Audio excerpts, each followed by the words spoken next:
mamayang alauna. Committee on Public Accounts Chairperson at Bicol Saro Party List Representative Terry Ridon, walang nakikitang sapat na basihan para ma-impeach ang Pangulo.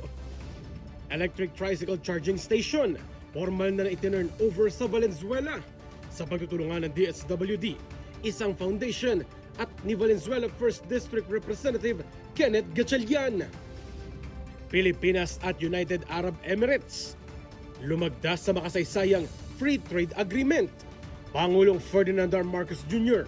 sinaksihan ng makasaysayang paglagda sa Comprehensive Economic Partnership Agreement. Pangulong Ferdinand R. Marcos Jr. nakipagkita sa mga Pilipino sa Abu Dhabi. Mahalagang papel ng mga OFW, kinilala ng Pangulo. At ilang suspect sa pagnanakaw sa iba't ibang lugar sa Quezon City at Nueva Ecija, matagumpay na naaresto ng pambansang pulisya.